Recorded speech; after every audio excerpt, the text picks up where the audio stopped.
ఇక ఈ తాళే నీ జీవితం, అతనే నీ సర్వస్వం.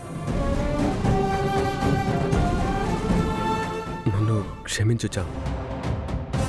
నేను నీ మెడలో యాడ్ షూట్ కోసం కట్టిన తాళిని వీళ్ళంతా నిజమైన తాళనుకుంటున్నారు.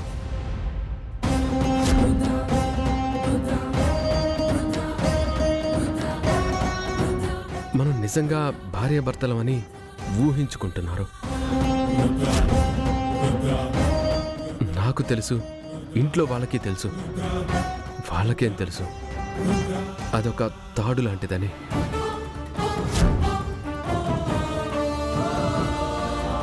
ఆ పొరపాటు వల్లే ఈ రాద్ధాంతం అంతా జరిగింది.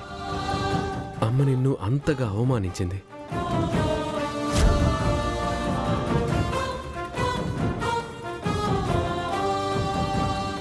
నువ్వు అదొక నటన పెళ్ళనే నమ్ముతున్నావు కదా? నువ్వు క్లియరే కదా? సారీ చామ్, నేను నీకేం అడ్డు రాలేకపోయాను. క్లియర్ కదా? నేనేమీ చెప్పలేకపోయాను. కూరగాయలకే కదా? పద, తోడొస్తాను.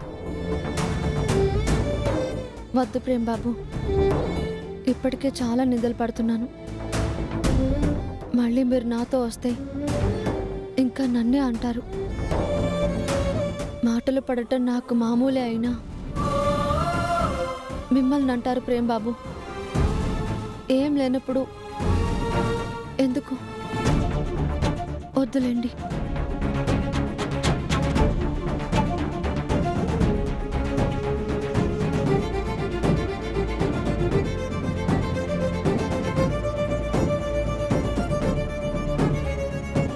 నీ మెడలో యాడ్ షూట్ కోసం కట్టిన తాళిని వీళ్ళంతా నిజమైన తాళనుకుంటున్నారు.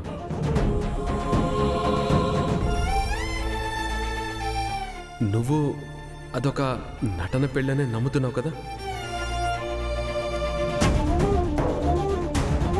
అంటే ప్రేమ్ బాబు నా మెడలో వేసిన 3 ముళ్ళని తాళి అని అనుకోవడం లేదా? నువ్వది తాళి అని భావించుంటే నాకు ఈ బాధ ఎందుకు? షూటింగ్ పెళ్ళని అనుకుంటున్నారా బాబు? అలా ఎందుకు ఫీల్ అవ్వవచ్చాం? నాకు కలిగిన భావన మీకెందుకు కలగలేదు బాబు? నాకే ఇది దైవ నిర్ణయం అని తెలిసేలా ఎందుకు చేస్తుంది?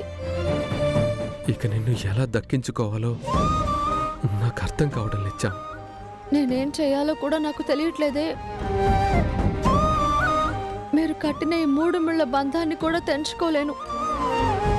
నా వల్ల కాదు బాబు. ఏం చేయాలి నేనిప్పుడు?